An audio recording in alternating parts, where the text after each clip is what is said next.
Bonsoir, bonsoir à tous, bonsoir à toutes, bonsoir Sophie. Bonsoir Christine, bienvenue à tout le monde. Merci, oui, bienvenue à tous. Je suis ravie de vous retrouver ce soir pour cette belle rencontre que nous propose Sophie Riel, qui s'intitule « L'utilisation des 7 flammes sacrées dans notre quotidien ». Améliorer sa vie de façon concrète en utilisant la puissance divine des 7 flammes sacrées.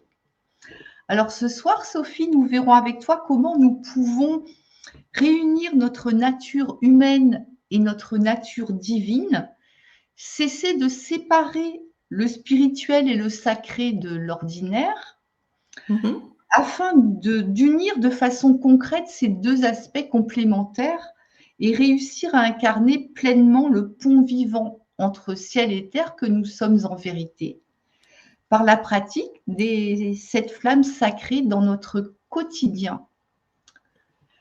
Alors, je pense que beaucoup de personnes te connaissent déjà ce soir, Sophie. Néanmoins, il y a peut-être des personnes qui te découvrent, donc je vais te présenter brièvement. Alors Sophie, tu es thérapeute spirituelle et messagère de la source. Tu es auteure, conférencière, enseignante et créatrice de méditation guidée. Et cela fait maintenant 20 ans que tu enseignes la guérison de l'âme et de son enfant intérieur, ainsi que la pratique des 7 flammes sacrées et l'étude du chemin de vie. Tu canalises aussi les hautes énergies de l'amour divin et des maîtres ascensionnés pour offrir des guidances et des enseignements de lumière et de sagesse, ainsi que des outils de libération énergétique. Voilà, je te laisse, Sophie, la parole si tu veux compléter et enchaîner. Je rappelle juste que vous pouvez poser vos questions à Sophie dans le chat et que voilà, nous y répondrons au fur et à mesure, dans la mesure du possible. Voilà. Belle rencontre à tous et puis ravie de t'écouter, Sophie. Merci Christine. Écoute, je crois que ta présentation est assez complète. Ça fait 20 ans que, on va dire, je suis dans cette transmission, dans ces démarches thérapeutiques.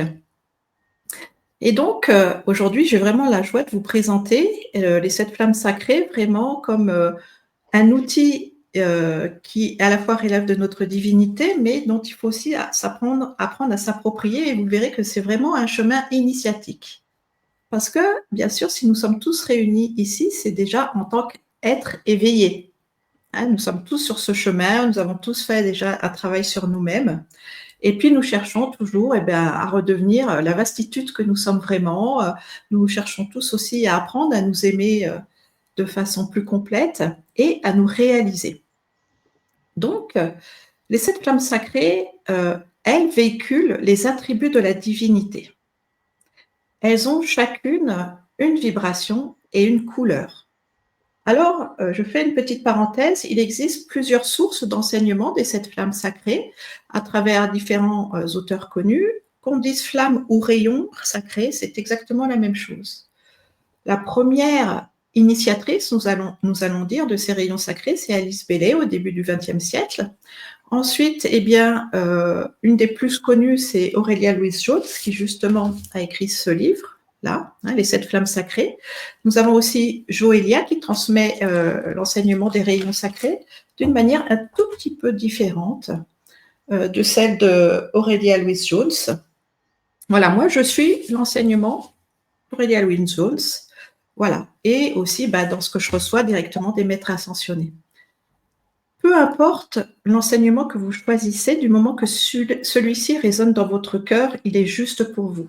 Parce que de toute façon, après, cet enseignement qui est divin, va s'écouler à travers nos filtres. Donc, nous aurons tous une interprétation unique de ces qualités divines. Et c'est celle qui est juste pour nous. Donc, il ne s'agit pas d'entrer, encore une fois, dans des discussions mentales. C'est comme ça, faut pratiquer de cette manière, etc. Non, c'est vraiment d'être dans notre créativité, dans notre intuition pour écouter cette guidance intérieure.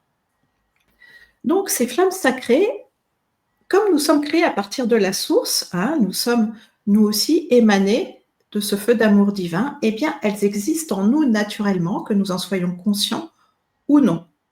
Donc, c'est important notre attention dessus par la visualisation créatrice, mais surtout par l'intention et la volonté consciente de retrouver notre intégrité que nous réactivons leur pouvoir. Et nous verrons comment le faire de façon pratique, bien sûr. Donc, ces flammes, qui représentent les attributs de la source, sont libératrices. Donc, elles favorisent notre éveil, notre évolution et notre équilibre. Elles se manifestent dans un langage de feu, hein, cela s'appelle les flammes sacrées. C'est ce feu divin qui brûle les imperfections. Donc, elles existent en nous puisqu'elles sont des attributs de la manifestation de la source, comme nous sommes des manifestations de la source. Donc, nous avons toutes ces qualités en nous qu'il s'agit simplement de réanimer par notre attention, par notre implication. Ces flammes existent aussi de façon extérieure, pas dans la 3D, mais au moins dans la 5D et dans les dimensions supérieures. Donc, des temples leur sont dédiés afin de les entretenir et leurs vibrations, en fait, nourrissent la planète et les êtres qui y vivent. Donc, elles sont très importantes aussi pour notre réalité, même si elles s'expriment de façon éthérée. Alors, il existe de nombreuses flammes, comme il existe de nombreux chakras, hein, mais nous sommes dans cette dimension déjà dans l'énergie du 7. Donc, il est bon de se réapproprier les qualités des 7 premières flammes qui représentent les couleurs de base et qui sont associées aux 7 principaux chakras et aux 7 jours de la semaine.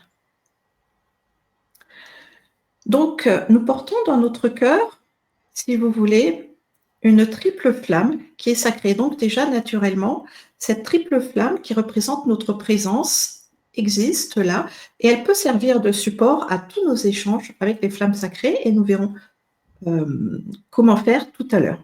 Mais déjà, revenons un peu sur la description des flammes.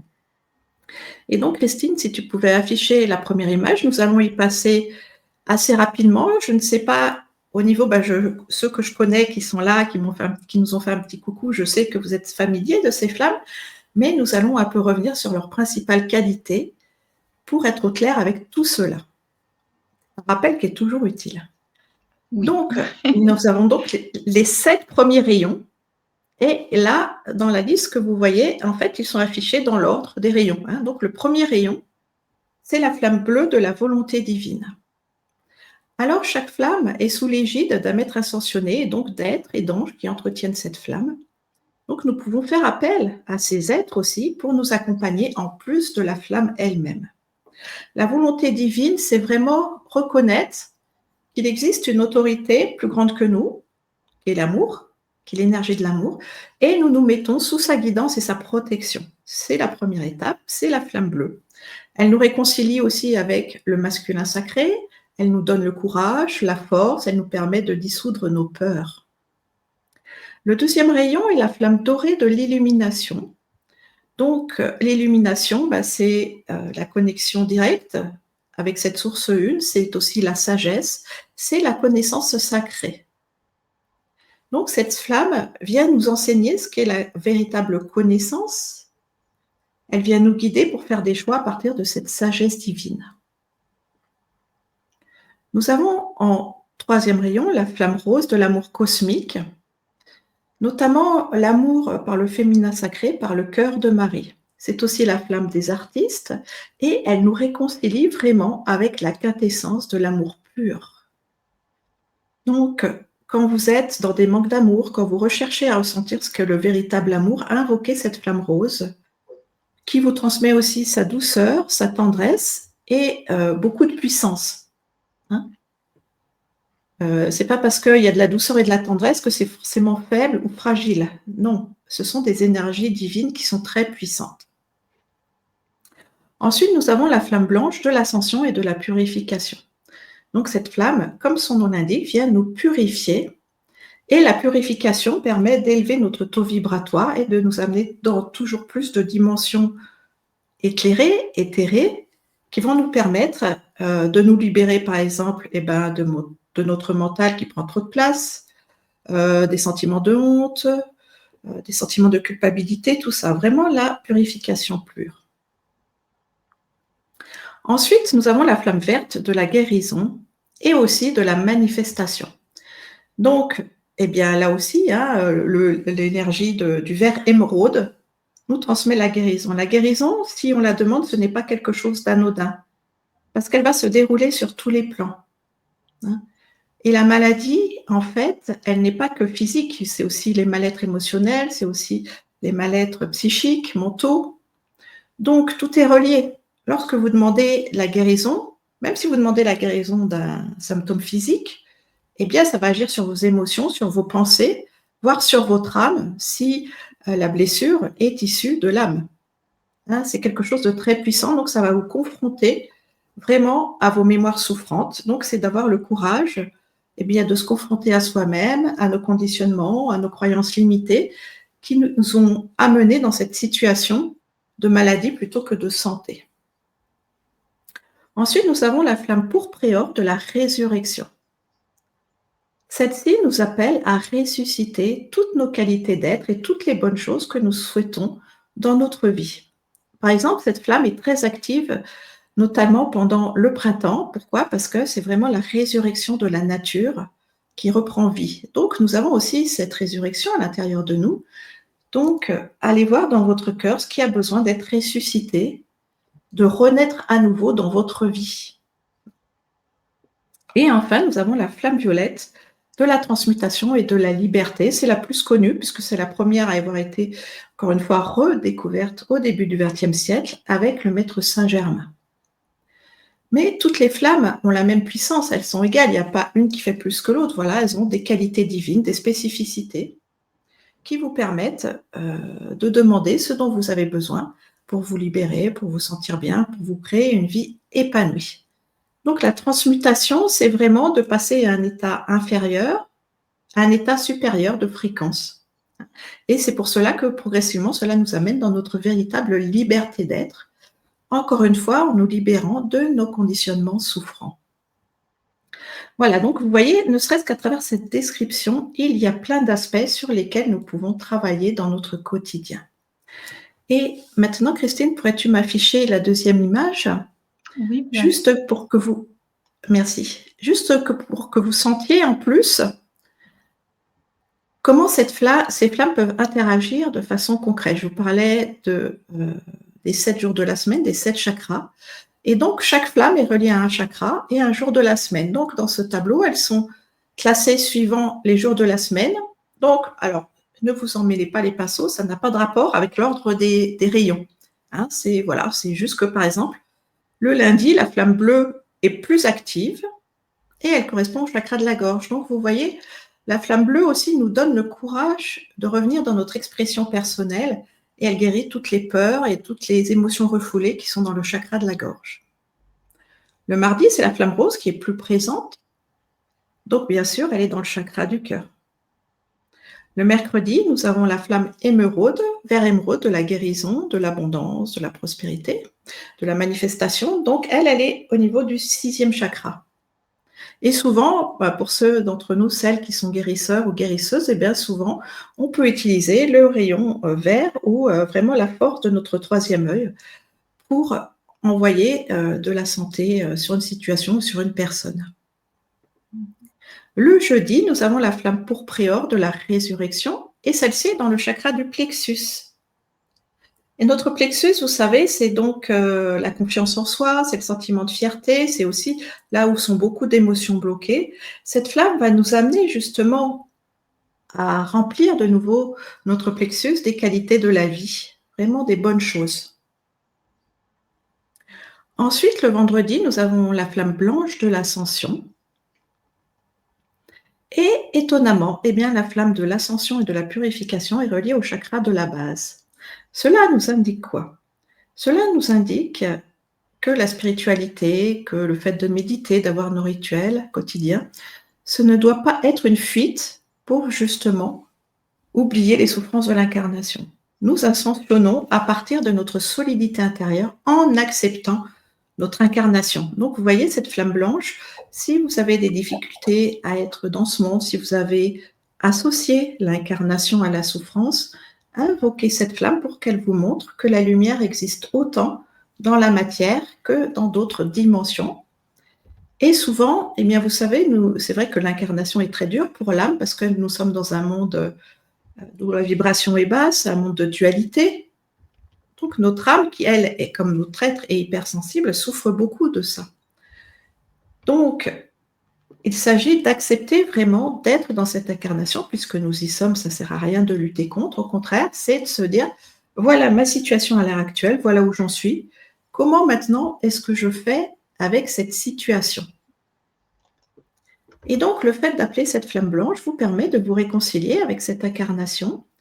Et dans nos souffrances, nous attendons souvent un ailleurs meilleur et nous croyons que la lumière est sur d'autres plans, qu'il faut l'invoquer, qu'il faut faire des efforts pour nous y connecter.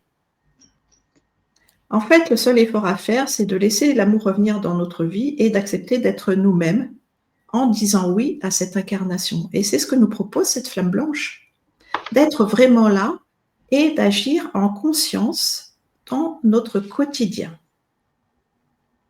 Ensuite, le samedi, donc la flamme blanche, le chakra de la base. Le samedi, c'est la flamme violette de la transmutation qui, elle, est dans le chakra sacré. C'est intéressant aussi cet emplacement, le deuxième chakra, puisque c'est la créativité, la sexualité, mais aussi toutes les mémoires de violence, les mémoires transgénérationnelles. Il y a beaucoup de souffrances qui sont contenues dans ce deuxième chakra, c'est aussi l'équilibre du féminin-masculin. Certains disent que c'est le siège de l'âme. Donc, invoquer la flamme de la transmutation dans le deuxième chakra permet justement de revenir dans cet équilibre du féminin-masculin et de nous libérer progressivement de toutes les mémoires de violence et d'abus que nous pouvons porter en nous. Et enfin, le dimanche, étonnamment le dimanche aussi, vous allez voir comme c'est intéressant, c'est la flamme dorée de l'élimination qui est reliée au chakra de la couronne. Or, eh bien, le dimanche, c'est le jour où il y a le plus de pratiques religieuses, où c'est un temps aussi de liberté, où nous avons plus d'espace pour nous connecter, pour être dans nos pratiques spirituelles.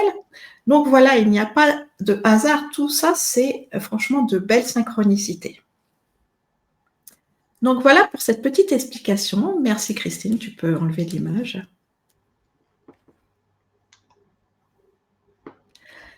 Donc, comme je vous l'ai dit, ces flammes sont sous l'égide d'un maître ascensionné et de nombreux êtres et anges au service de cette flamme qui vont entretenir sa lumière.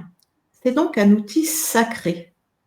Un outil sacré qui est très puissant et accessible à tout le monde, puisqu'encore une fois, nous portons ce feu divin en nous.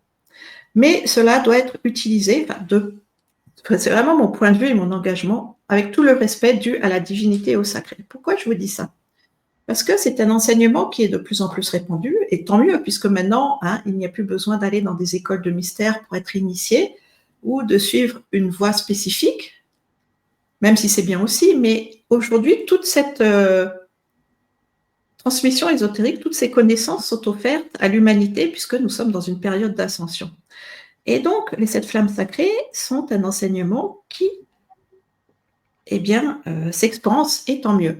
Et j'ai eu en main certains livres sur les flammes sacrées, et même s'ils sont juste dans leur enseignement et qu'ils sont vraiment pratico-pratiques et qui peuvent aider un grand nombre de personnes, ce qui m'a un peu gênée, c'est que sur certains livres, il n'y a même pas indiqué les maîtres ascensionnés, ni les êtres qui sont au service de cette flamme, il n'y a pas cette dimension sacrée qui est transmise. Or, il ne faut pas la perdre de vue, parce que ça va nous permettre de retrouver aussi notre véritable identité sacrée. D'accord ? C'est un outil populaire, offert à toute la population, mais qui ne doit pas non plus être dévoyé comme quelque chose de lambda ou d'anodin. Ça ne l'est absolument pas. Ceci dit, du moment qu'on est dans une intention pure, eh bien c'est OK, bien sûr. Et l'utilisation des flammes sacrées est très simple. Et il n'y a pas besoin de payer pour être initié par un rituel, c'est accessible à tout le monde, comme je vous le disais, puisque nous le portons en nous. Par contre, on peut faire des stages, bien sûr, sur les flammes sacrées. Moi-même, j'en ai fait plusieurs et c'était toujours très intéressant parce que nous travaillons spécifiquement avec les flammes et nous avançons dans notre connaissance profonde de ces flammes. Donc, il s'agit maintenant de nous rappeler que nous avons cette puissance d'être en nous, cette puissance de la lumière. Et à nouveau de savoir l'utiliser pour notre plus grand bien et celui des autres. Donc la clé de l'invocation des flammes est l'intention pure. Donc vous pouvez aussi la visualiser. Donc par exemple, vous vous imaginez dans une magnifique couleur rose, j'invoque en moi et tout autour de moi la flamme rose de l'amour cosmique. Voilà, c'est juste. Vous pouvez voir la couleur, mais l'essentiel est toujours de le faire avec l'énergie du cœur, avec votre implication affective. Il ne faut pas que la demande soit mentale, car vous le savez, que ce soit pour tous les rituels d'ailleurs ésotériques et pour toutes les démarches de guérison énergétique, si ça reste mental, ça ne fonctionne pas. C'est comme pour l'application des mantras ou des phrases positives. Si vous les répétez simplement mentalement, il ne va rien se passer parce que le mental n'est pas suffisamment puissant pour générer l'énergie créatrice de la vie. Par contre, la pensée va amener à un ressenti, une émotion ou un état de bien-être, et c'est cela qui va donner l'impulsion à l'énergie pour venir dans la création. Donc, c'est vous impliquer dans la demande qui est basée sur la sensibilité, l'intelligence du cœur et votre innocence, l'innocence de la vie. Ce sont des flammes de vie, d'accord, qui nous amènent dans des niveaux de conscience plus élevés. Donc, nous devons les invoquer depuis cette fréquence de vie qui ne se trouve pas dans l'intellect, dans le mental, en ne doutant pas de notre propre identité divine et en agissant en partenariat avec celle-ci. C'est pour ça qu'il est important d'associer notre nature humaine et notre nature divine. C'est l'implication affective et la foi pure que nous sommes exaucés. Alors, bien sûr, il est bon d'étudier les spécificités, les attributs de chaque flamme pour savoir les choisir, suivant la situation dans laquelle nous souhaitons les utiliser. Mais déjà, vous voyez, le titre des flammes, l'intitulé, déjà nous donne beaucoup de renseignements sur la façon d'utiliser ces flammes.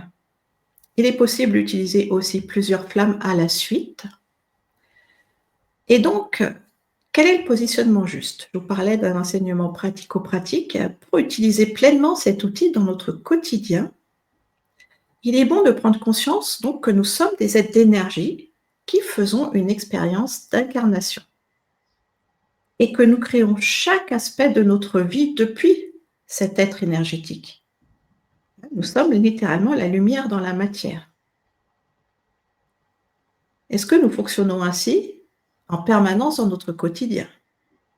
Nous fonctionnons ainsi lorsque nous méditons, lorsque nous sommes dans cette recherche intérieure, mais est-ce que nous fonctionnons ainsi quand nous sommes au travail, quand nous sommes dans la famille, en relation avec les autres, depuis le point de vue de notre présence et non plus le point de vue de notre personnalité? Ça, c'est moins évident et ça nous demande un effort, parce que nous avons été éduqués dans le point de vue de la personnalité, c'est quelque chose de concret, de rationnel. Alors que même si nous sommes sur ce chemin d'éveil, eh bien, les plans subtils, ils sont intangibles. Donc, les rendre plus réels que ce côté rationnel et concret, c'est pas toujours évident.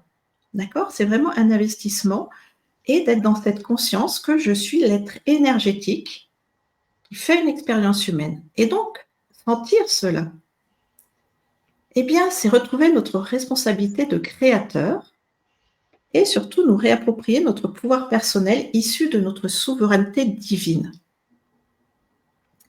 Et cela va nous amener beaucoup de résultats positifs et notamment, ça nous permet de quitter tout sentiment d'impuissance par rapport à notre existence. Comme je vous le disais précédemment, nous sommes en ce moment dans cette évolution, dans cette expérience humaine, dans une dimension qui est assez basse, une fréquence assez basse. Donc, eh bien, ça nous demande un effort conscient de sortir de ce monde de la dualité, de nous sentir unifiés à tout ce qui est. Et nous créons une partie de notre vie à partir de notre inconscient, à partir de nos programmations. C'est-à-dire que nous pouvons créer notre vie à partir de ce que nous ne voulons pas, si nous portons trop d'attention dessus. Nous pouvons créer notre vie à partir de nos blessures, de nos souffrances, si celles-ci sont très profondes. Et ainsi, nous ramenons notre passé dans notre présent. Or, ce n'est pas le but de l'incarnation. Le but de l'incarnation, ce n'est pas de subir notre vie ou des circonstances extérieures, c'est de revenir dans la maîtrise pour justement être dans la révélation de la présence, manifester la lumière dans la matière à partir de nos qualités uniques. Donc, c'est pour ça que c'est un engagement et une responsabilité de se dire oh ben, ce qui m'arrive là, c'est de la faute de telle chose, ou c'est parce que j'ai vécu ça avec mes parents, ou ceci ou cela. Effectivement, c'est relié. Mais si nous laissons le pouvoir à l'autre ou à l'extérieur, nous n'avancerons pas dans notre vie. C'est de se dire que inconsciemment, peut-être à partir de mes souffrances, de mes blessures, j'ai créé cette situation déviante ou déséquilibrée. Donc, ça veut dire que j'ai le pouvoir en moi de ramener de l'équilibre dans les situations et aussi, bien sûr, de les transmuter. Donc, concentrez-vous, investissez sur vous en sachant ce que vous voulez et en vous donnant la permission d'y accéder par votre engagement. La vie se crée de l'intérieur vers l'extérieur et c'est très important à comprendre. Nous émettons un signal et nous recevons suivant la fréquence que nous avons émise. D'accord ? Et c'est quotidien, c'est à chaque instant, c'est à chaque expiration. Donc, nous projetons une fréquence et nous recevons sur la même fréquence. Cette fréquence, comme je vous l'ai dit, est reliée à nos croyances qui vont générer des émotions. La pensée nourrit l'émotion et celle-ci émet une énergie puissante qui va constituer notre devenir. Donc souvent, nous appliquons cela dans nos rituels, dans nos pratiques méditatives, mais nous avons tendance à oublier, comme je vous le disais, de fonctionner depuis notre divinité dans ce monde, dans l'aspect matériel et relationnel de notre vie. Donc, il s'agit d'introduire une nouvelle façon de fonctionner pour créer notre vie plus en conscience et nous tenir en permanence dans le positionnement suivant. Je suis un être de lumière. Alors, quand je prononce cette phrase, allez voir en vous si ça résonne, si vous êtes convaincu de cela, que vous êtes un être de lumière. Je suis un être de lumière qui est venu s'exprimer dans ce véhicule physique. Donc, j'accueille ces conditions d'expression et je choisis de traverser mon incarnation depuis mon être essentiel, ma lumière divine. C'est une affirmation qui est très puissante, c'est un engagement que vous prenez envers vous-même et envers, cette fois, cette reconnaissance de la source une. Je choisis de traverser mon incarnation depuis mon être essentiel, ma lumière divine. Et c'est un engagement, pourquoi ? Parce que ça va faire remonter en vous tout ce qui n'est pas en accord avec ça. Comme par exemple les résistances à l'incarnation ou toutes les blessures qui sont en dehors de votre être de lumière. Puisque la souffrance n'est pas dans la lumière, d'accord ? Donc il faut transmuter les états de souffrance pour retrouver notre propre lumière.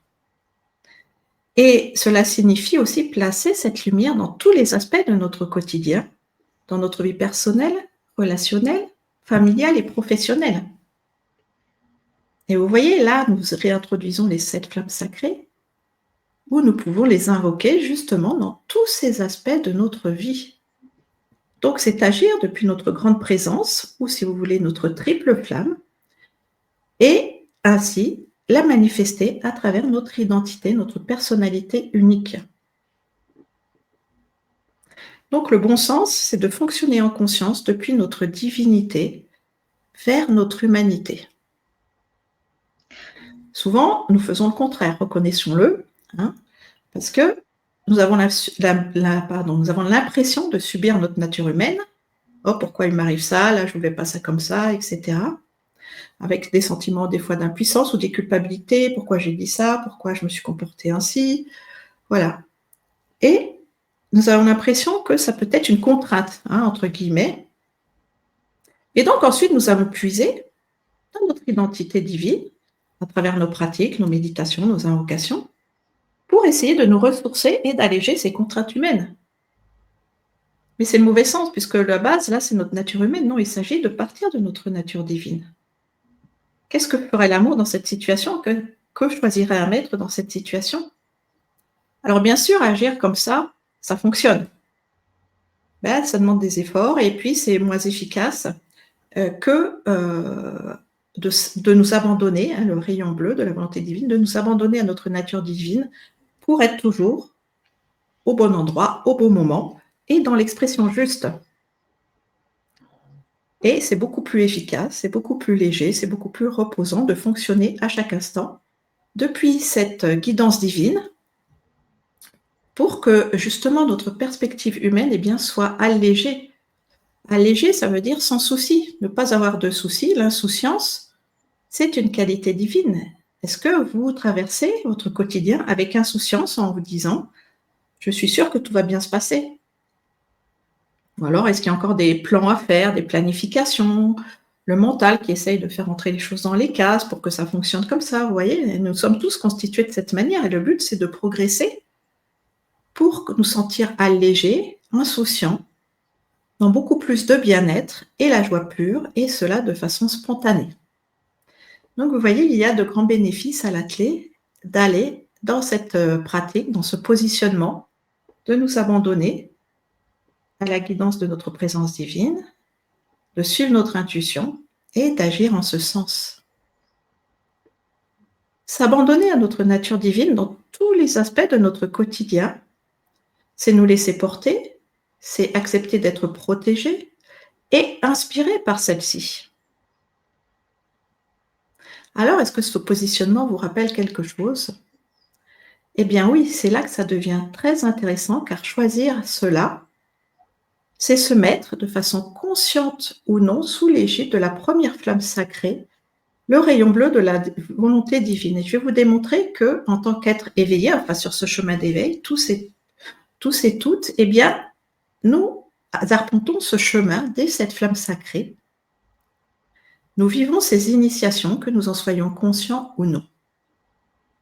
Donc c'est déjà merveilleux, c'est une excellente nouvelle, car ces flammes sacrées sont à notre service et elles agissent, que nous les connaissions ou pas, et elles nous mènent justement dans notre implication à être toujours plus éveillés, à nous améliorer vers notre réalisation la plus pure. Et donc la première étape, c'est cela, c'est quand on dit que ta volonté soit faite et non la mienne.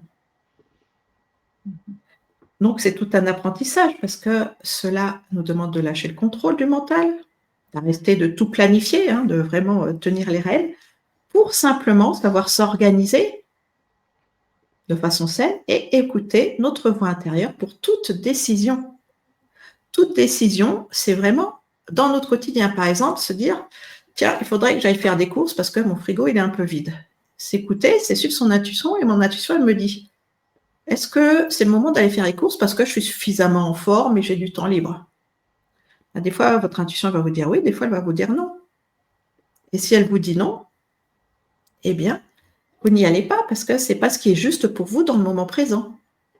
Et en fait, je rigole parce que, sans faire exprès, c'est pratico-concret parce que avec mon compagnon, on est rentré hier soir et du coup, notre frigo, après 4 jours, et du coup, notre frigo, il est presque vide. Et en plus, demain, on fête l'anniversaire de ma fille chez moi. Enfin, vous voyez, bon, c'est l'organisation familiale. Et j'avais du temps aujourd'hui, j'ai préparé la conférence, j'ai répondu à mes mails, enfin bref, j'ai fait mes activités quotidiennes et j'avais du temps, alors que demain, j'ai des consultations à mon cabinet, donc je n'aurai pas de temps. Beaucoup moins. Et demain, il y a plein de choses, donc. Et j'ai écouté mon intuition et je me suis dit, bon, est-ce qu'il est juste pour moi d'aller faire les courses maintenant ?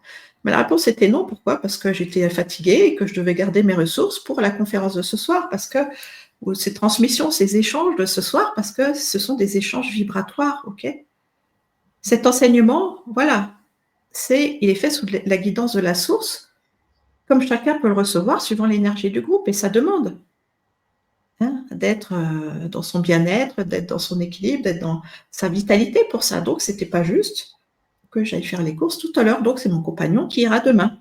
Voilà, je délègue. Je n'ai pas tout sous contrôle. Il est parfaitement capable d'aller faire les courses sans moi. Vous voyez, c'est tout ça. C'est vraiment du concret, du pratico-pratique. C'est d'écouter à chaque instant votre intuition, même dans les petites décisions qui vous semblent basiques, et de vous dire « OK ». Et après, d'aller dans cette liberté, d'écouter son intuition, justement, que ta volonté soit faite et non la mienne. C'est la volonté de quoi ? De qui ? C'est la volonté de l'amour, c'est ce qui est le mieux pour nous. Et l'amour ne fait que nous conseiller, il ne nous impose rien. J'aurais pu aller faire les courses, je n'aurais pas été punie ou quoi que ce soit. J'aurais simplement eu moins d'énergie pour la conférence. Voilà, alors que j'ai été me reposer et je suis super bien. Donc, c'est vraiment s'abandonner à la force de l'amour. C'est pour ça que je vous disais que cela nous protège, cela nous guide, cela nous permet d'être dans l'expression juste et d'être inspiré. C'est choisir la volonté de l'amour plutôt que la volonté de la personnalité. C'est aussi une profonde réconciliation avec le principe de l'autorité. Le principe de l'autorité, c'est de donner des consignes, le plus grand qui guide le plus petit. Et nous acceptons donc de nous soumettre à cette autorité qui n'est pas extérieure, qui est intérieure. C'est la lumière et l'amour en nous. Cette autorité plus grande qui nous invite à rester sur le bon chemin. C'est notre présence divine qui nous invite à suivre ses directives. Et vous savez que c'est un véritable travail car nous avons tous subi une autorité plus ou moins dictatoriale. Donc, souvent, on est un peu fâché avec le fait de se soumettre, parce qu'on a l'impression que c'est subir. Non, ce n'est pas subir, c'est se mettre sous la guidance de l'amour. Donc, il n'y a aucune souffrance là-dedans. Et l'amour ne punit pas, l'amour ne juge pas, l'amour ne condamne pas, l'amour est miséricorde. Donc, comme je vous le disais, j'aurais été faire mes courses aujourd'hui, c'était OK. Je n'allais pas recevoir une punition, ou je n'aurais pas été critiquée, ou je n'aurais pas dit « Ah, tu as fait le mauvais choix, tiens, je t'enlève 2 points dans tes bonnes notes. » Eh bien oui, mais on est conditionné comme ça, Christine. Ah, tout à fait, oui, oui. Au-delà de ce qu'on pense d'ailleurs. Bien sûr. Et donc voilà, c'est ça, c'est revenir dans cette liberté et dans l'expression de notre grandeur. Alors, premier travail, je m'abandonne à cette volonté divine et tout de suite, dès que je suis dans cette intention et dans cette implication effective, l'univers se met en marche pour exaucer mes souhaits. Et donc, par le biais de notre intuition, j'écoute les consignes émises par la sagesse divine, puisque je suis ses directives. Et là, qu'est-ce qui se passe? Eh bien, nous trouvons le deuxième rayon, le rayon de l'illumination, qui nous inspire et nous guide vers la parole juste et l'expression du Verbe créateur. Donc, vous voyez que nous connaissions ou pas cette flamme sacrée, lorsque nous revenons dans l'expression de notre divinité dans notre quotidien, nous sommes divinement accompagnés, car nous recevons en nous tous les attributs de la flamme bleue, qui nous donne le courage d'assumer et de suivre cette volonté divine. Ainsi, nous bénéficions du rayon de l'illumination et de la sagesse, qui nous maintient toujours dans la parole juste et aussi dans la véritable connaissance. Donc, nous sortons des illusions de ce monde et des mensonges et des manipulations.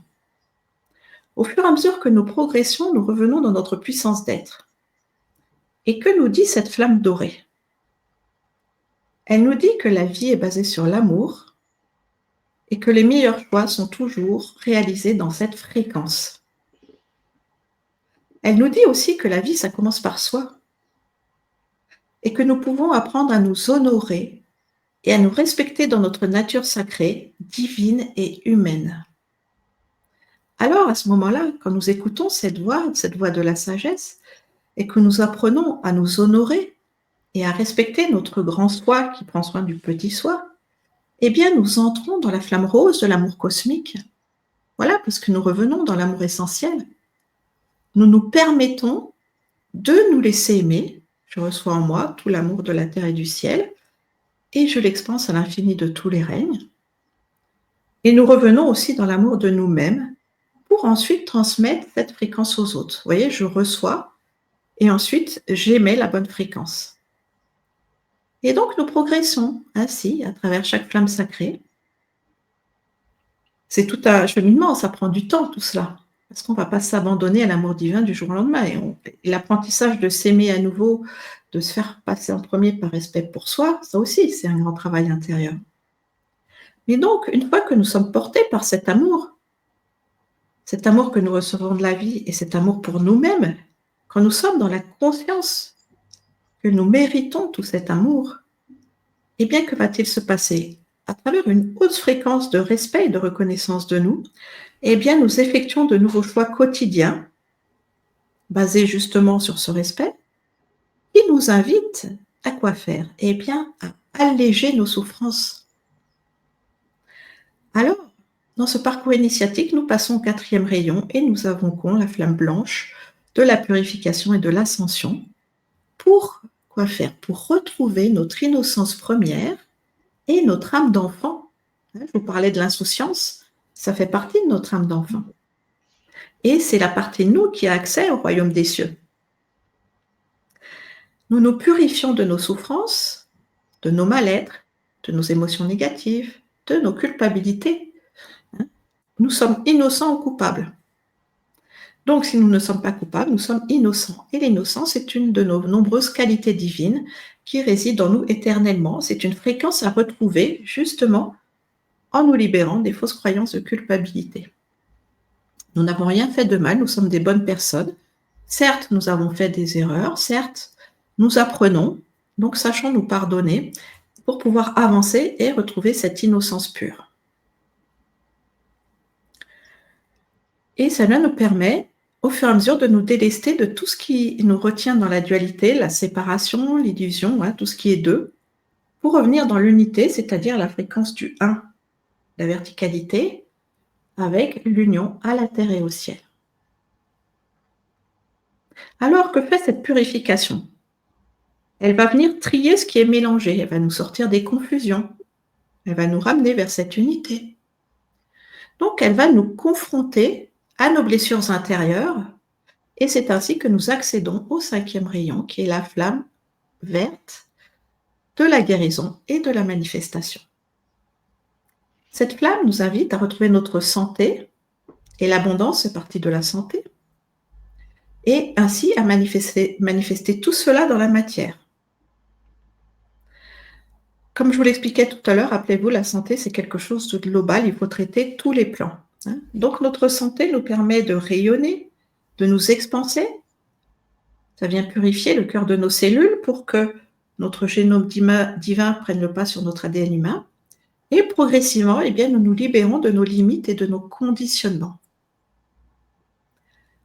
Donc le bénéfice à cela, c'est que cela nous permet de laisser encore plus rapidement notre nature divine s'exprimer, et nous nous unifions de plus en plus. Pourquoi? Parce que nous retrouvons en nous cette magie sacrée. Nous évoluons, nous sentons que cela fonctionne, nous revenons dans notre souveraineté divine. Et celle-ci est basée sur l'amour pur, vous voyez, chemin initiatique. C'est la révélation de la puissance de l'amour que nous sommes vraiment. Alors, dans cette révélation de cette puissance d'être, que va-t-il se passer?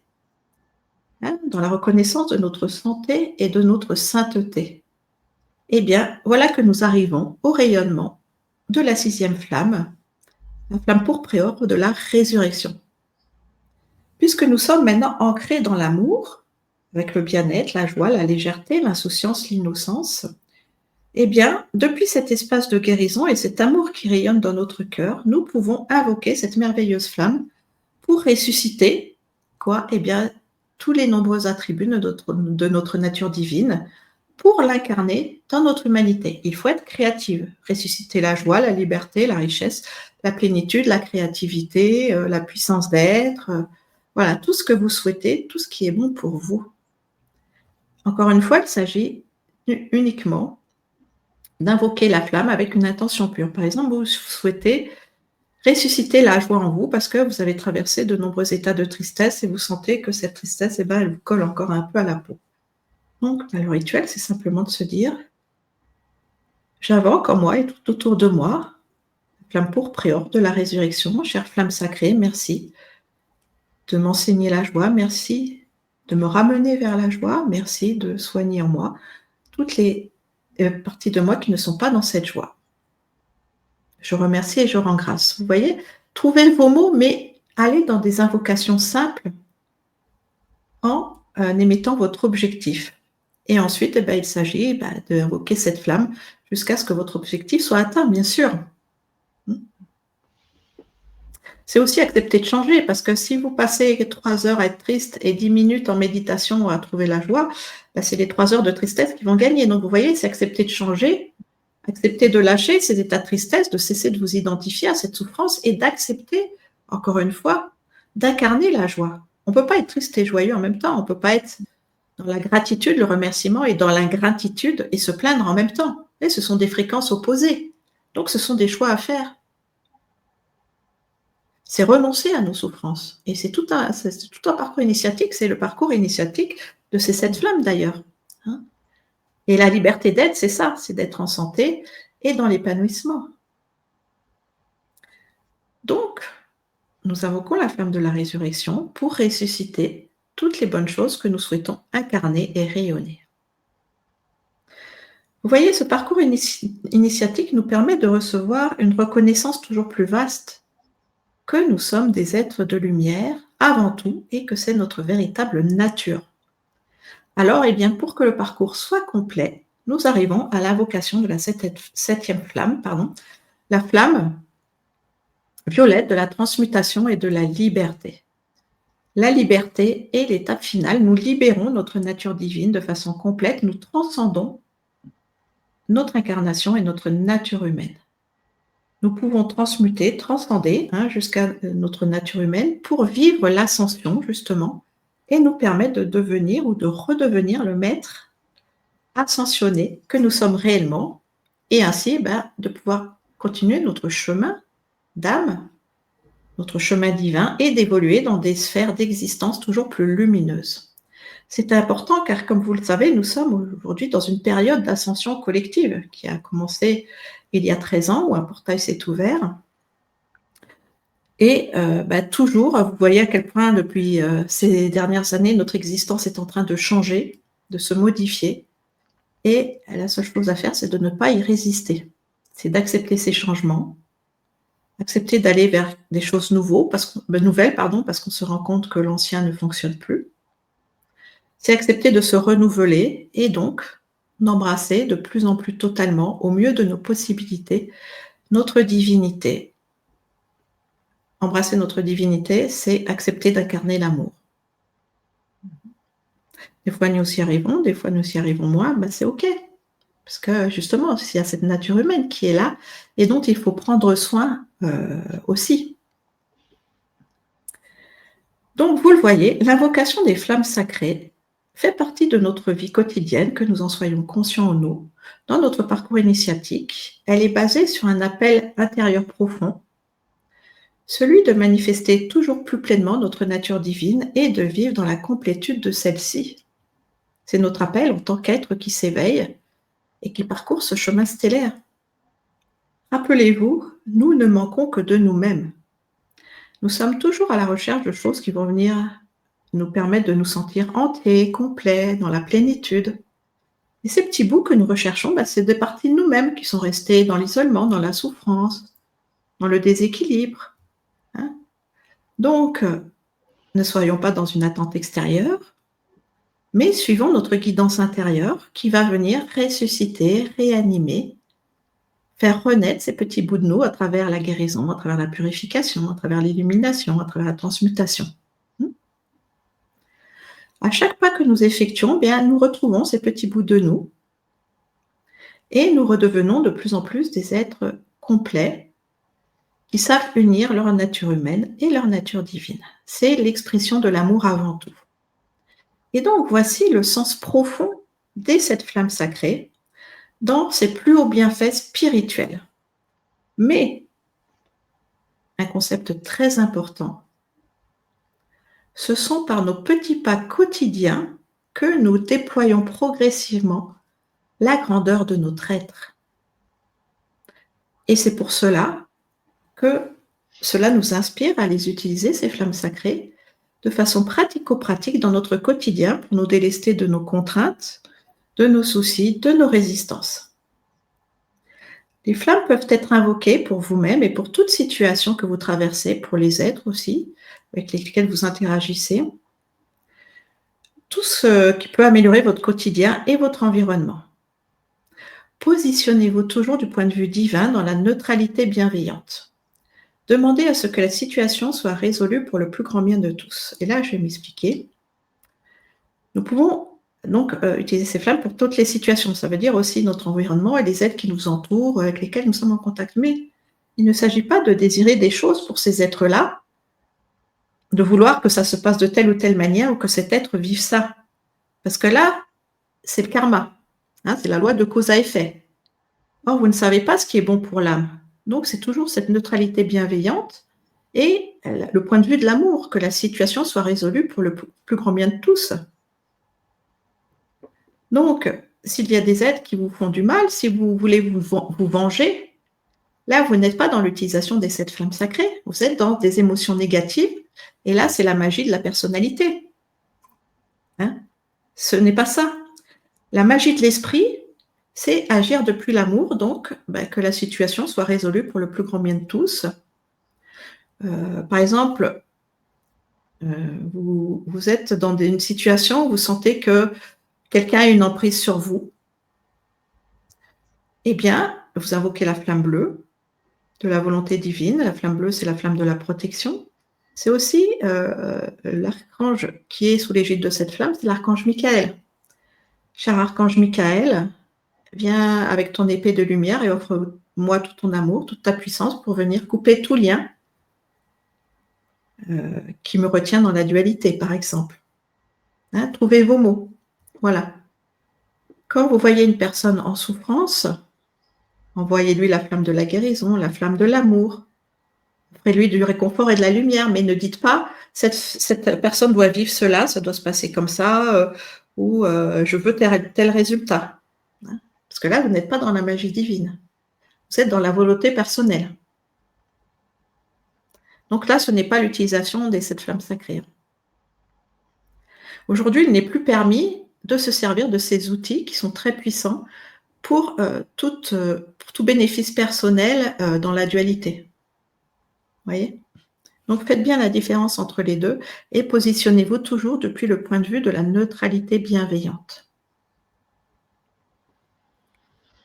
Par exemple, à un moment, il y a une personne de mon entourage qui était sous l'emprise. C'était un peu comme un envoûtement parce qu'il avait été en contact avec une personne qui était très, très toxique. Et en fait, il n'était plus lui parce qu'il était vraiment emprisonné dans l'énergie de cette personne qui fonctionnait depuis la colère.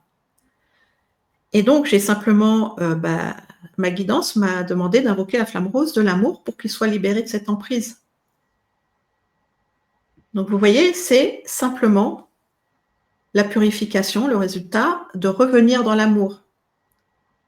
C'est pas il faut que le méchant soit puni ou ce genre de choses qui sont dans la dualité, parce que de toute façon, eh bien, on récolte toujours ce que l'on sème. Donc, c'est d'avoir vraiment cette hauteur. Est-ce que tu veux, Sophie, qu'on prenne la question de Monique ? Oui, bien sûr. Alors, elle nous demande si on ne sait pas trop quelle flamme appeler. Peut-on dire j'appelle la flamme qui est bonne pour moi ou pour cette situation ? Oui, bien sûr, tu peux demander à être guidé dans cette situation. Et puis, il ne faut pas avoir peur de se tromper parce que, de toute façon, la base de toutes ces flammes, au-delà de leur qualité divine, c'est quand même la conscience de l'amour. Donc, à chaque fois qu'on invoque une flamme, on met de l'amour sur la situation. Après, c'est vraiment apprendre à se faire confiance et se dire, OK, c'est cette flamme qui m'attire le plus. Par exemple, dans cette situation où j'avais une personne de mon entourage qui était sous une emprise, comme une forme d'envoûtement, eh bien, j'aurais pu appeler la flamme bleue aussi, avec l'archange Michael, comme je l'ai cité précédemment. Mais là, dans ce cas, mon intuition m'a dit que c'était la flamme rose. OK. Vous voyez ? Donc, d'un côté, il y a la connaissance mentale, intellectuelle, qui est bonne aussi, mais de l'autre côté, il y a ce que vous dit votre intuition. Et c'est le plus juste. De toute façon, on ne peut pas faire de mal avec les flammes. Elles sont la quintessence de l'amour. Hein ? Voilà, c'est juste que les attributs sont plus spécifiques. Donc, demandez, voilà. Ou sinon, vous pouvez... de toute façon, par exemple, la flamme blanche, elle purifie toute situation. Donc, c'est la flamme violette transmute toute situation. D'ailleurs, c'est la plus utilisée. Donc, si vous avez un doute, appelez la flamme violette en premier. Hein, parce que la transmutation, voilà, c'est un changement de toute situation sous une fréquence supérieure. Dans les choses anodines, par exemple, vous avez un traitement allopathique. Vous pouvez, pendant quelques instants, mettre le médicament dans votre main et demander à la flamme blanche d'enlever les effets secondaires du médicament pour ne conserver que l'actif chimique qui vous fait du bien. Vous pouvez faire ça sur votre nourriture, sur votre eau.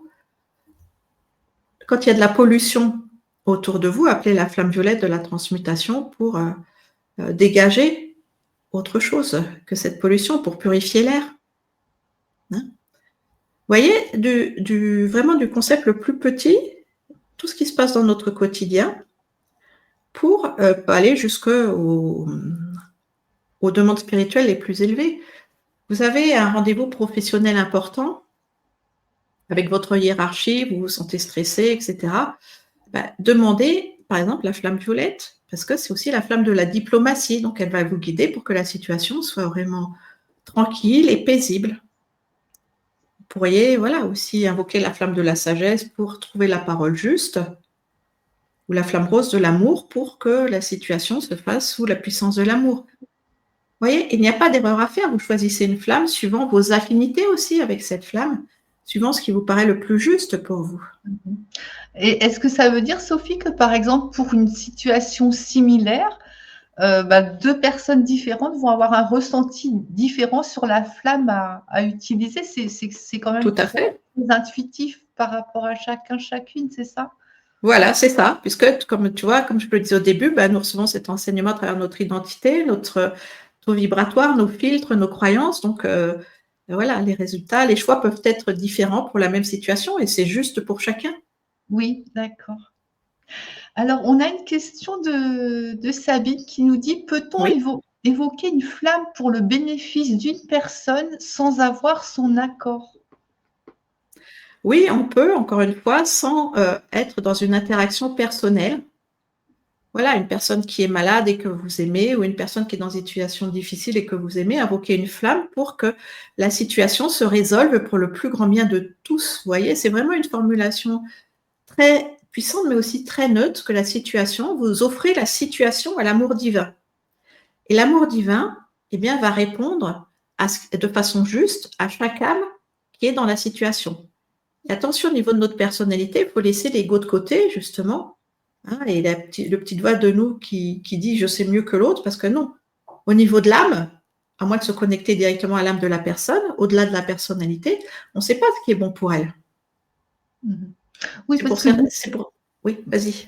Pardon, je rebondis sur ça parce que c'est vrai qu'on dit souvent que faire quelque chose sans l'accord d'une personne, c'est bafouer le libre arbitre. Tout à fait. Dans la mesure où c'est pas nous qui allons agir et que c'est la flamme qui va agir, elle saura quoi faire dans le respect de ce qui est juste et bon pour la personne, je pense.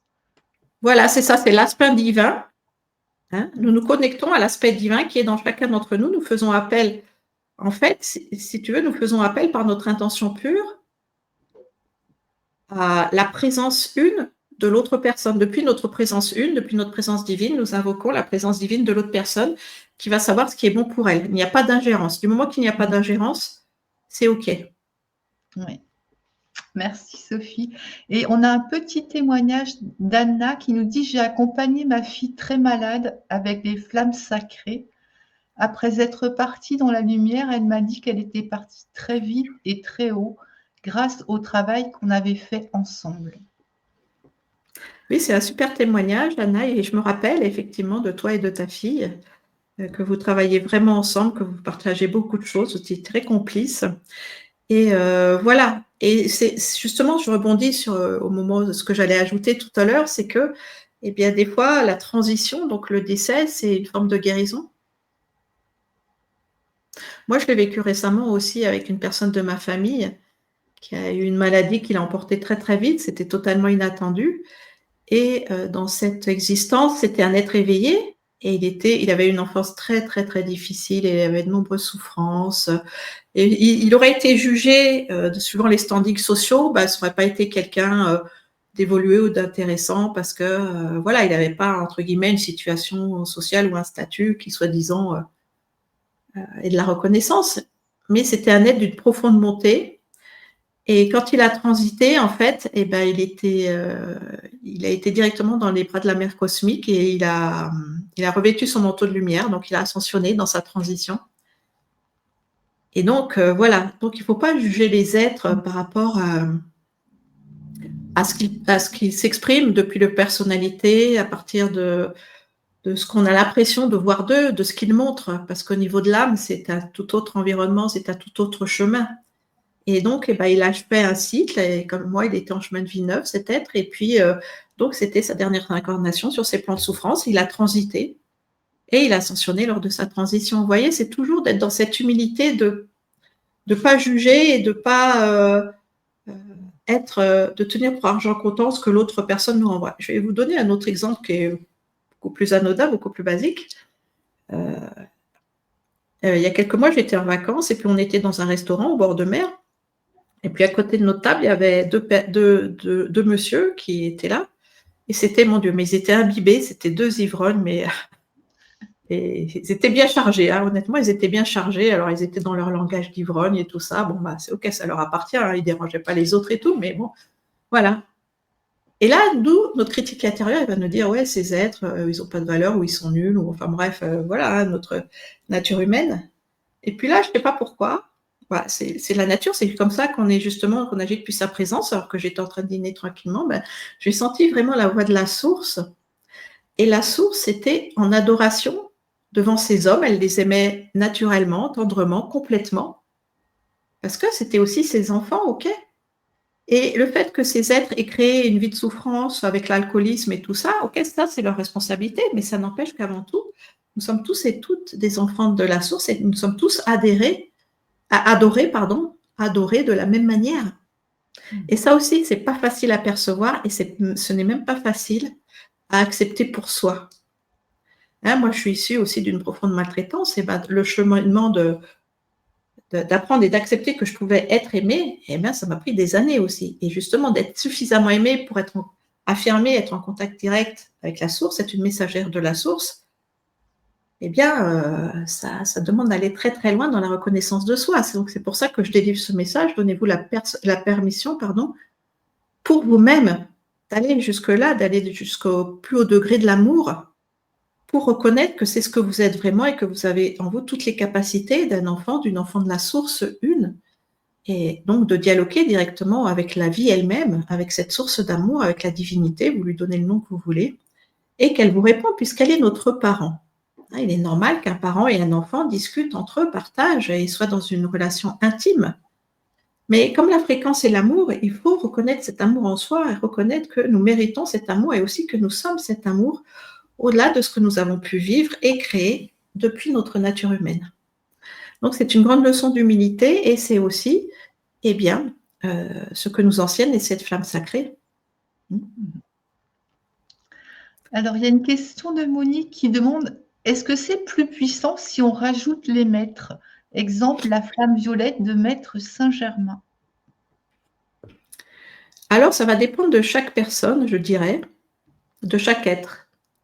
Suivant vous, comment vous recevez ces fréquences. Pourquoi? Parce que vous s'appelez la flamme violette, donc c'est une fréquence, mais c'est quelque chose d'assez impalpable, voilà, qui dépend de votre hypersensibilité. Vous invoquez un maître, donc il y a de nombreuses représentations, par exemple du maître Saint-Germain, donc vous pouvez avoir une visualisation beaucoup plus concrète du maître. Et le maître va aussi vous offrir sa qualité de présence. Donc ça peut effectivement ajouter de la puissance. C'est pas vraiment que ça ajoute de la puissance, mais c'est quelque chose de très très complémentaire et suivant votre ressenti, ça peut vous aider. Hein, comme je vous le disais, il n'est pas indispensable d'invoquer les maîtres qui sont sous l'égide de cette flamme ou d'invoquer les archanges. Moi, je considère que c'est une question de respect et je le fais à chaque fois. Mais encore une fois, invoquer juste la flamme, c'est ok aussi. C'est aussi respectueux, hein, du moment que c'est fait depuis notre foi véritable. Donc, c'est à chacun d'agir depuis son système de croyance et ses manières de fonctionner. Voilà, donc, le maître, en fait, que vous invoquez, il est le directeur de cette flamme, il est le Chohan de cette flamme, parce qu'il a incarné puissamment toutes les qualités de cette flamme. Il est l'incarnation vivante des qualités de la flamme. Donc, que vous invoquez le maître, que vous invoquez la flamme pure, c'est la même fréquence. Mais maintenant, comme notre nature humaine, elle est quand même là de façon concrète et qu'on a un cerveau aussi avec un sens de l'analyse, ça peut être plus facile pour certains d'invoquer aussi le maître. Et ça peut leur sembler plus puissant. Voilà.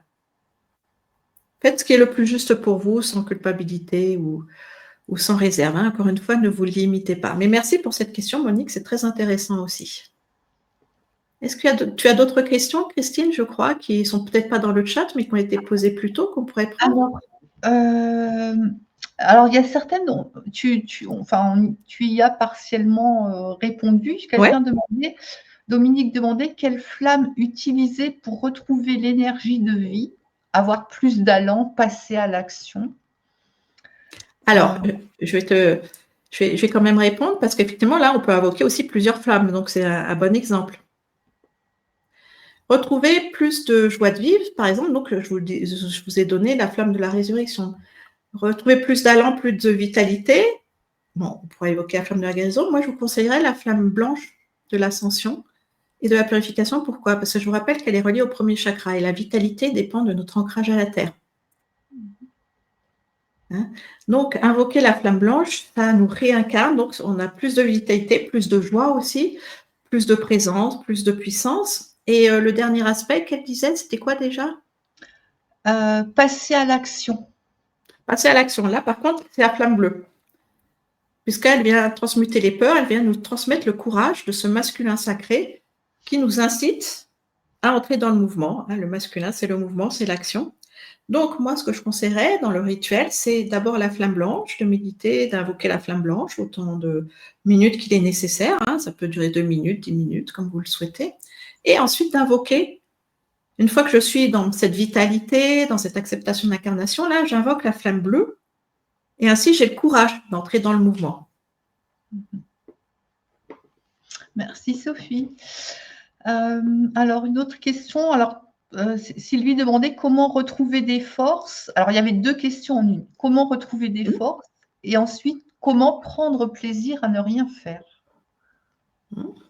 Comment retrouver des forces? Là, c'est un peu la flamme blanche et la flamme bleue, surtout, à moins que ça soit issu d'une maladie. Dans ce cas-là, par exemple, une anémie ou un burn-out, tout ça, dans ce cas-là, ce serait plutôt la flamme verte, tu vois. Et la joie de ne rien faire, là, c'est... Pourquoi est-ce qu'on ne prend pas plaisir à ne rien faire? Parce qu'on se sent coupable. On se dit, on a tous été éduqués selon la valeur de la productivité, de la rentabilité. Ça ne fonctionne pas comme ça, mais on en est imprégné. Et donc, encore une fois, sortir de la culpabilité, c'est invoquer notre innocence. Et notre innocence, c'est la flamme blanche de la purification qui nous ramène dans cette joie pure de l'être, de se dire, j'ai rien fait de mal, je suis une bonne personne. Donc, j'ai le droit de profiter de ma vie sans culpabilité. C'est d'observer la nature autour de nous. Les animaux, par exemple, les oiseaux, ils trouvent leur nourriture, ils n'ont pas besoin de payer d'impôts pour ça, ils n'ont pas besoin de faire des achats, etc. Ils profitent naturellement. Pourquoi? Parce que ce sont des êtres aussi, comme nous, qui sont sacrés et la vie prend soin d'eux. Nous, en fait, on a perdu ça, on a oublié qui nous sommes. C'est pour ça que les animaux sont des grands enseignants pour nous, parce qu'ils nous montrent vraiment la voie du cœur. Ils n'ont pas ce mental qui interfère, mais ça n'enlève rien à leur intelligence de la vie, à leur intelligence émotionnelle. Et ils ont une âme comme nous. Donc, simplement, ils sont dans la revendication de leur nature profonde. Nous, on a oublié de revendiquer qui on était. Et donc, à travers cette flamme sacrée, on peut revenir dans la revendication de notre véritable identité divine qui se manifeste dans la matière. D'accord. Il y avait une question dans le chat aussi de Sabine qui demande: peut-on se réunir à plusieurs pour évoquer une flamme sur une situation de dimension nationale ou internationale? Est-ce que ce sera plus puissant? Oui, bien sûr, ce sera plus puissant. Plus on est nombreux et plus ça devient puissant. Et il existe d'ailleurs des groupes déjà qui pratiquent comme ça ou qui organisent des méditations guidées collectives, régionales, nationales, internationales, avec les flammes sacrées ou d'autres, ou des prières pour la paix, etc. Et bien sûr, c'est très intéressant et c'est très puissant. Même au sein d'une même famille, si vous êtes plusieurs, comme Anna avec sa fille, là, si vous êtes plusieurs dans cet éveil et dans cet enseignement, et bien pratiquez ensemble et bien sûr, vous allez améliorer votre quotidien de façon encore plus puissante pour le plus grand bien de tous, pour le rayonnement de la famille. Merci Sophie. Il y avait aussi une question d'Anne-Marie qui demandait comment être utile quand une personne malade n'est pas dans la spiritualité pour un retour sur l'origine de sa maladie et éviter les rechutes. C'est ce que tu as partagé un petit peu tout à l'heure sur...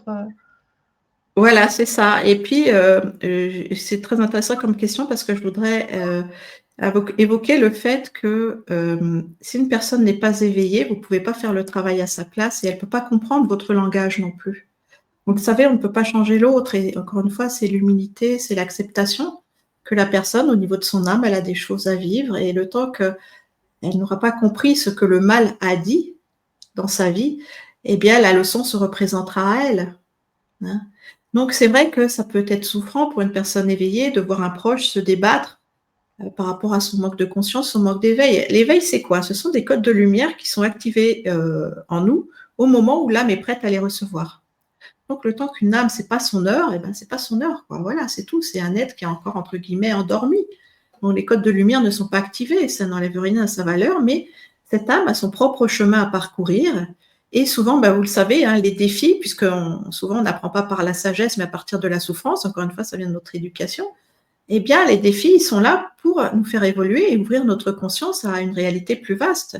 Malheureusement, ça passe très souvent par la maladie, parce que c'est l'expression du corps, et c'est aussi l'expression qui dit, attention, il y a quelque chose qui ne va pas, attention, il y a quelque chose qui n'est pas en accord avec les lois de l'amour. Mais si nous ne sommes pas éveillés à cet amour, eh bien, on est, encore une fois, dans le sentiment d'impuissance, dans l'impression de subir ce qui nous arrive et de le considérer comme quelque chose d'extérieur à nous, sur lequel on n'a pas d'emprise, on n'a pas de prise.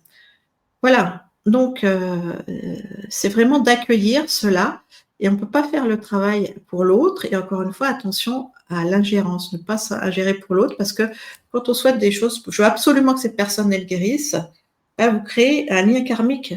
Parce que là, vous agissez au niveau de la personnalité, c'est la loi de cause à effet. Donc, ce sont des liens de dépendance affective que vous mettez en place. Et ce n'est ni juste ni pour l'un ni pour l'autre. Après, encore une fois, c'est une expérience qui n'est pas jugée par le divin, mais qui ne nous sert pas. D'où l'importance de bien comprendre comment fonctionnent les lois énergétiques, qui nous sommes vraiment et comment l'appliquer dans notre quotidien. Est-ce que tu as d'autres questions avant qu'on passe à la pratique? Non, je n'ai pas d'autres questions. Si, il y a comment s'accueillir au mieux au quotidien et comment se connecter à une flamme. Bon, tu y as aussi partiellement répondu. Voilà. Et comment se connecter au mieux dans son quotidien, c'est vraiment de ramener son attention vers l'intérieur dès qu'on se réveille, dès le début de la journée, de se positionner vraiment dans notre propre présence, prendre ce temps-là pour soi. Alors, il y a une question de Myriam, mais qui n'est pas en lien avec la conférence, donc je te laisserai voir si tu souhaites y répondre ou pas. Monique nous demande, pouvez-vous nous rappeler les maîtres de chaque flamme? Oui, bien sûr. Donc, la flamme bleue, le premier rayon, c'est le maître El Moria. Le deuxième rayon, la flamme de l'élimination, c'est le Seigneur Lanto, L-A-N-T-O. La flamme rose, c'est le maître Paul le Vénitien, qui est aussi le guide des artistes et de la connaissance sacrée. La flamme blanche, c'est le maître Sérapis Bey. La flamme verte, c'est le maître Hilarion. La flamme pourpréore, c'est le maître Sananda et Lady Nada, qui ont été dans une incarnation Jésus et Marie-Madeleine. Et la flamme violette, le maître Saint-Germain. Merci Sophie. Alors, je vais quand même, si tu veux bien, présenter l'atelier que tu animeras. Oui, bien sûr. Que tu animeras jeudi, donc à 20h30 sur Zoom, jeudi 26. Donc, Sophie nous présentera un atelier pour pratiquer l'auto-guérison avec les 7 flammes sacrées, se soigner sur tous les plans, corps, âme et enfant intérieur, par la pratique puissante des 7 flammes sacrées. Cet atelier est constitué d'un enseignement énergétique pratique, de propositions d'exercices et d'une méditation guidée. Et donc, Sophie, tu nous présenteras la manière concrète dont nous pouvons utiliser ces flammes divines pour rétablir notre santé, notre unité et notre équilibre intérieur. Est-ce que tu veux nous en dire 2 mots? Oui, ben, tu vois, le retour à l'amour de soi, c'est vraiment ça, c'est de pratiquer cette auto-guérison pour nous dans ses multiples aspects. Donc, si cela vous intéresse, n'hésitez pas à participer aussi dans le chat ou à écrire avant au pilier de lumière. Et puis, vraiment, on va aller dans des choses qui sont très, très concrètes. Et c'est vraiment une réconciliation avec soi pour nous permettre d'évoluer plus pleinement. Et c'est aussi travailler justement sur nos résistances inconscientes, sur nos mémoires souffrantes. Parce qu'il y a plein de choses auxquelles nous avons accès grâce à l'auto-guérison. L'auto-guérison, ça commence par poser les mains sur soi en demandant la santé, ok. Mais vous avez vu la multitude d'attributs et de qualités des flammes sacrées. Donc, nous pouvons aller très, très loin dans la manifestation de l'auto-guérison. Donc, ça nous permet aussi de retrouver notre pouvoir personnel, de grandir dans la confiance en nous, de sentir que nous avons le pouvoir d'agir sur notre vie, sur nos mémoires. Et vous savez, nos mémoires, elles sont vastes, puisqu'il y a la guérison de l'âme, il y a la guérison de notre enfant intérieur, il y a la guérison et la transmutation du transgénérationnel, il y a aussi les vies antérieures. Donc, ça fait beaucoup d'aspects sur lesquels, eh bien, nous avons la possibilité d'œuvrer avec les flammes sacrées. Voilà pour l'atelier. Et donc, oui, vas-y. Merci. Alors, je vous ai mis le lien dans le chat si vous voulez voir la page de présentation et d'inscription à l'atelier. Voilà. Et sinon, je te laisse poursuivre, Sophie. Ok, je vais juste faire une petite conclusion avec 2 petites phrases. Et puis ensuite, vous le savez, enfin les gens qui me suivent, je termine toujours par une méditation guidée. On l'a fait à la toute fin, comme ça, les questions, on a répondu. Et puis après, on a juste à se souhaiter bonsoir et à rester dans cet état de méditation. Donc, simplement, en conclusion de ce partage, je vous dirais de ne pas vous limiter dans vos pratiques, parce qu'il n'y a pas de mauvais choix, rappelez-vous ça. Simplement, impliquez-vous dans vos demandes et la résolution de celles-ci avec le respect dû à cet outil sacré. Moi, les flammes, je les utilise personnellement, quotidiennement, et vous pouvez le faire aussi de façon très simple, simplement en invoquant la flamme du jour. Voilà, vous invoquez le lundi, vous passez quelques minutes à être dans l'invocation de la flamme bleue, etc., etc. Et rien que cet acte sacré, eh bien, ça va venir enrichir votre plénitude, hausser votre taux vibratoire et puis toujours être un enseignement. Et après, suivant ce que vous avez à traverser dans votre quotidien, appelez les femmes pour toute situation. Comme je vous disais, par exemple, vous avez à prendre un médicament, utiliser la flamme blanche. Voilà, ça, c'est les petites pratiques quotidiennes. Après, dans les situations plus vastes où c'est sur du moyen terme, là, il faut de la pugnacité et de la motivation et de l'engagement parce qu'il faut invoquer la flamme jusqu'à ce que la situation soit résolue. Vous partez du point A, il faut aller jusqu'au point B, mais le parcours jusqu'au point B, c'est-à-dire à la manifestation de la solution, eh bien, il se fait sur les plans invisibles, donc c'est ne pas se décourager. Voilà, impliquez-vous vraiment dans vos demandes et la résolution de celles-ci avec ce respect de cet outil sacré, et plus qu'un outil, c'est la conscience du feu divin de la création qui s'exprime en vous et à travers vous. C'est vraiment la vivance de la source une. Depuis la présence du parent, la source est notre parent, qui ne laisse pas ses enfants démunis, mais qui leur offre tout ce dont ils ont besoin pour rayonner vraiment. Et rayonner quoi? Leur nature heureuse et lumineuse dans cette dimension, pour nous rappeler qui nous sommes vraiment et retrouver la puissance de notre souveraineté divine. Voilà, donc maintenant, je vous invite à la méditation. Vous avez juste à suivre le son de ma voix et à accueillir ce qui se présente. Et donc, peux-tu afficher la dernière image, s'il te plaît? Ah, zut, pardon, excuse-moi. C'est pas grave, c'est celle d'à côté. Super, merci. Donc, je vous propose une méditation pour l'équilibre intérieur avec la triple flamme sacrée. C'est aussi une transmission, et un enseignement et un soin. Je vous invite à fermer les yeux, à vous recentrer sur vous avec bienveillance.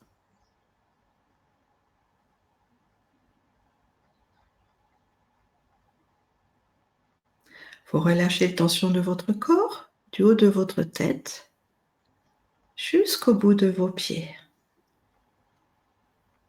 Vous appréciez la position confortable que vous avez choisie et vous suivez le mouvement de votre souffle. Et à chaque mouvement, vous laissez un peu plus partir vos pensées, elles n'ont pas d'importance. Et la détente s'installe de plus en plus profondément. Et cette détente que vous vous offrez vous amène à la fois une grande légèreté et en même temps de la solidité. De la légèreté car vous laissez partir vos pensées, vos stress du moment, et de la solidité par la qualité de présence que vous vous offrez.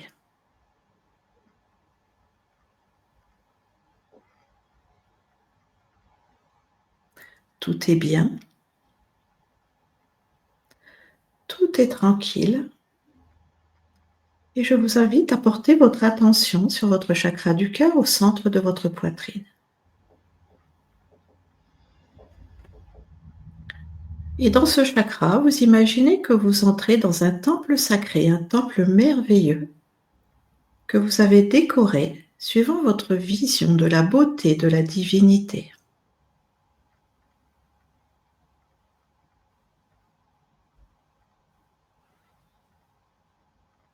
Entrez dans ce temple sacré, magnifique, lumineux.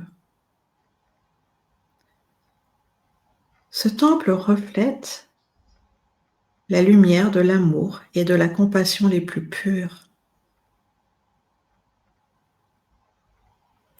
Entrez pleinement dans cet amour et cette compassion qui sont d'abord là pour vous.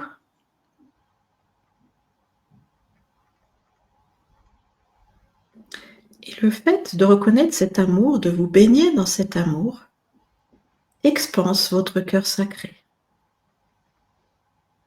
Acceptez, accueillez cette expansion, cette dilatation de l'amour.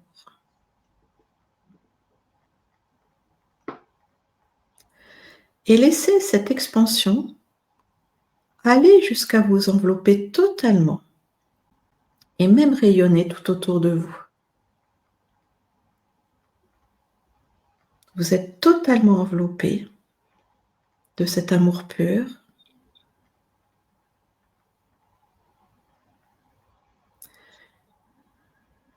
Qui est là aussi pour vous protéger. Vous êtes dans un espace sécurisé où vous pouvez simplement être vous-même et recevoir le meilleur. Et dans cet espace sécurisé, vous laissez cet amour pur résonner avec l'amour de notre belle planète Gaïa. Vous invoquez l'amour de Gaïa en vous et vous vous laissez aimer.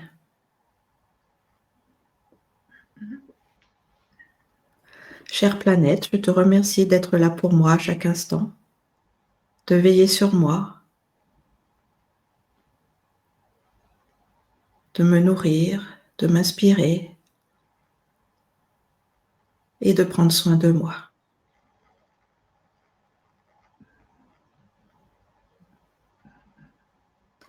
Vous vous reconnaissez ainsi en tant qu'enfant de la planète, nourri par son bon parent, par une maman de lumière.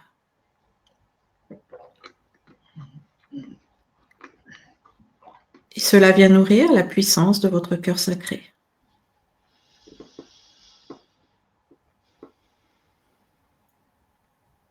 Et maintenant, invoquez depuis l'amour de votre cœur la lumière céleste, l'amour céleste. Imaginez un immense soleil au-dessus de vous, très loin dans l'espace.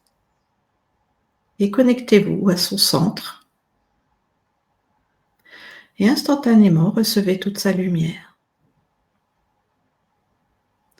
Merci, cher amour solaire, céleste, de veiller sur moi, de me protéger, de me guider, de m'inspirer et de m'aimer.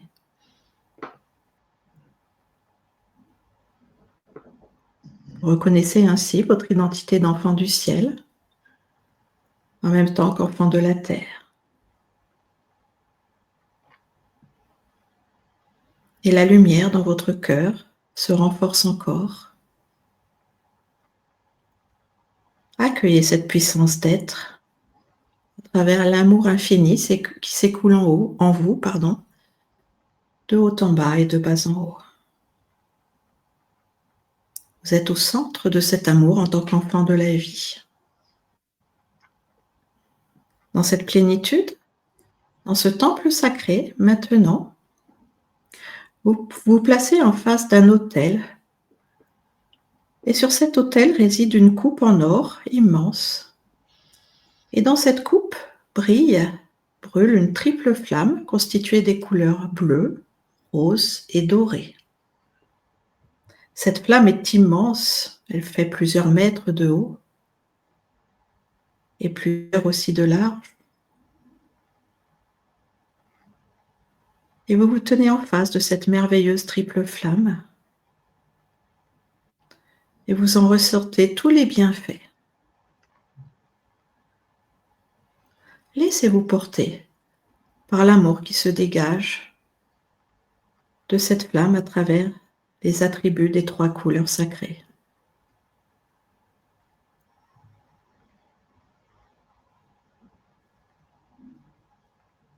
Ainsi, nous avons dans cette triple flamme la flamme bleue qui vous offre l'amour du Père, le courage, la protection,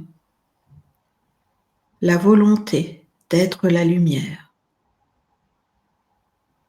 Sentez la puissance de tous les attributs de cette flamme bleue venir se déposer dans le cœur de vos cellules.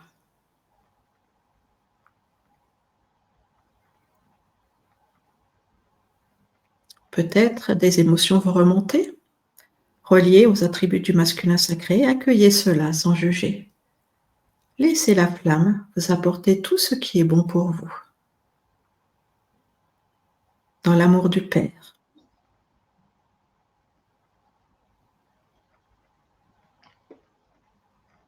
Puis, concentrez-vous sur la flamme rose de cette triple flamme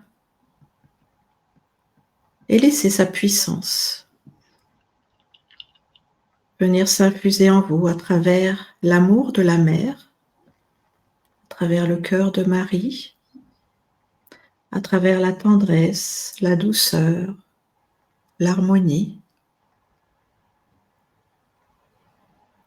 et la vibration de la créativité.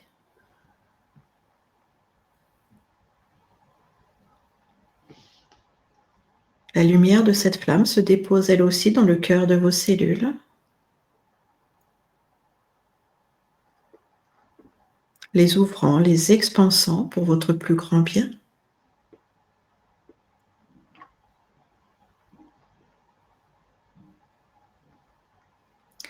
Et ainsi, les attributs de la flamme bleue et de la flamme rose dansent en vous, s'unissent en vous, pour vous ramener dans l'équilibre du féminin et du masculin sacré.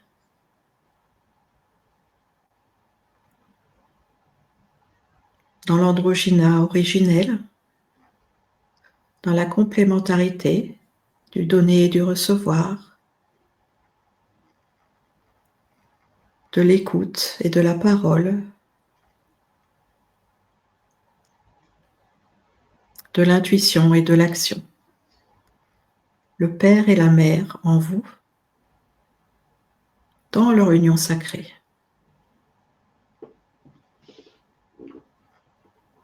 Un nouvel équilibre commence à s'installer en vous avec une nouvelle force tranquille. Soyez dans l'amour de ce processus, de cette initiation sacrée.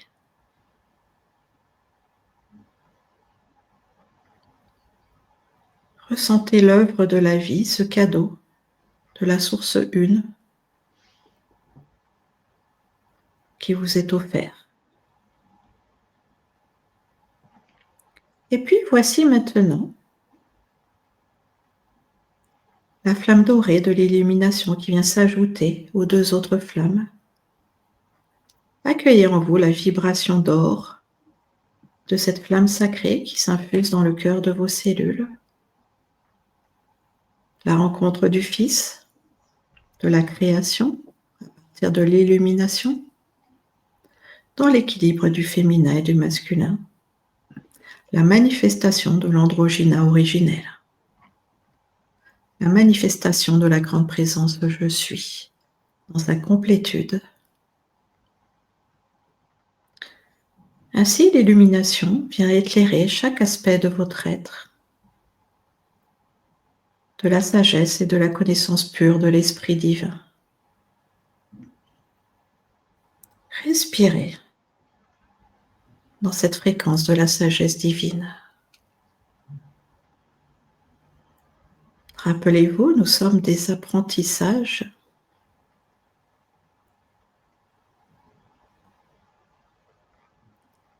Ainsi, notre cœur, par l'union de cette triple flamme, se trouve rempli de tous les attributs de celle-ci.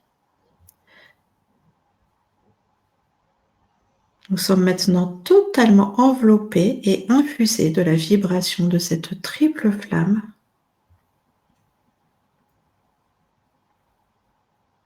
Sentir notre complétude et la grandeur de notre divine présence Je suis. Abandonnez-vous dans cette présence. Offrez-lui tout ce que vous êtes dans votre nature humaine, vos talents uniques et aussi ce que vous considérez comme vos défauts, vos fragilités. Offrez tout cela à votre divine présence Je suis.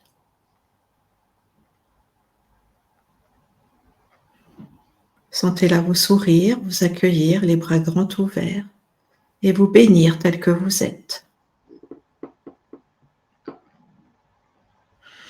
Vous êtes totalement accueilli par la puissance de l'amour source, par le rayonnement de votre présence multidimensionnelle qui vous connecte à tous les plans de la vie, jusqu'à la source une. Accueillez cette connexion ineffable avec tout ce qui est. Vivez pleinement cette expansion de la conscience, dans la joie, la légèreté et l'unité. Vous êtes entré dans cette initiation dans une nouvelle fréquence d'amour pur. Respirez dans cette fréquence d'amour pur, ressentez-la bien, encodez-la dans le cœur de vos cellules afin de l'invoquer et de la retrouver facilement dans votre quotidien, qu'elle fasse partie de votre existence et que vous fonctionniez maintenant depuis celle-ci. Imaginez-vous dans votre quotidien, dans cette fréquence d'amour pur, de félicité, de joie, d'innocence et de sagesse.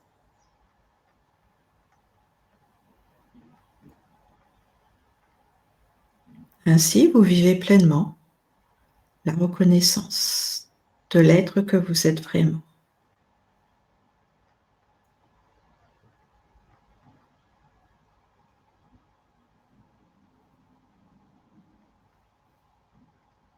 Imaginez-vous, pas après pas, traverser votre quotidien dans cette joie pure, portée par le courage de la flamme bleue, par la créativité et la tendresse de la flamme rose et la sagesse et l'illumination de la flamme dorée, qui vous amène vers votre réalisation la plus haute.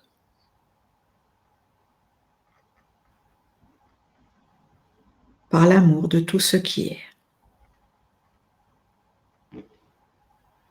Dans cette fréquence d'amour, ressentez toutes les bénédictions de la source une qui vous sont offertes à chaque instant, à chaque respiration.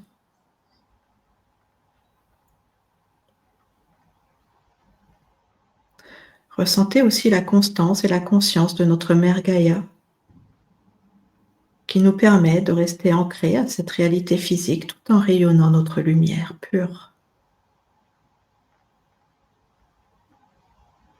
Ainsi, nous trouvons l'équilibre intérieur par notre triple flamme sacrée dans la reconnaissance de notre présence Je suis. Et il en est ainsi. Tout en restant dans cette vibration d'amour pur, dans cette fréquence de joie, d'innocence, continuant de percevoir toutes les bénédictions de la source 1, doucement vous ramenez votre attention, votre conscience dans votre temple sacré, où continue de briller sur cet autel votre triple flamme, à laquelle vous avez accès à chaque instant, éternellement. Puis vous vous réappropriez votre corps physique. Je vous invite à sentir tous les aspects de votre corps,